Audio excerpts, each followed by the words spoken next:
بسم اللہ الرحمن الرحیم۔ محترم احباب، ننگے سر نماز پڑھنے کا کیا حکم ہے؟ مردوں کے لیے ننگے سر نماز پڑھنا جائز اور درست ہے، لیکن نماز پڑھنے والے کے لیے مستحب ہے کہ وہ اپنے کامل لباس میں ہو، مکمل لباس میں، مثلا عمامہ ہو، پگڑی ہو، لمبی ٹوپی ہو یا گول ٹوپی ہو جو کسی کپڑے کے نیچے آدمی استعمال کرتا ہے، جیسے شماغ وغیرہ کے نیچے آدمی گول ٹوپی استعمال کرتا ہے، یا اس جیسی کسی استعمال کی جانے والی چیز کے ذریعہ آدمی سر کو ڈھانک لے، یہ زیادہ بہتر ہے۔ بلا عذر شرعی کے سر کھول کر کے نماز پڑھنا بہرحال یہ اچھا نہیں ہے، خاص طور سے فرض نماز میں جماعت کے ساتھ۔ اس سلسلے میں علامہ البانی رحمۃ اللہ علیہ فرماتے ہیں کہ میرا موقف یہ ہے کہ ننگے سر نماز پڑھنا یہ مکروہ تنزیہی ہے۔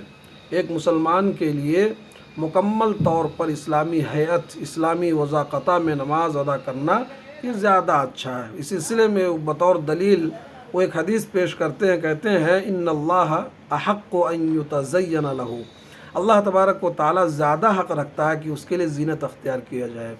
تو چونکہ آدمی نماز میں اللہ تبارک و تعالیٰ سے ہم کلام ہوتا ہے، اللہ تعالیٰ سے گفتگو کرتا ہے، تو ایسی صورت میں مکمل اسلامی لباس میں ہونا یہی بہتر عمل لگ رہا۔ اللہ تعالیٰ ہم سب کو عمل کی توفیق دے، آمین۔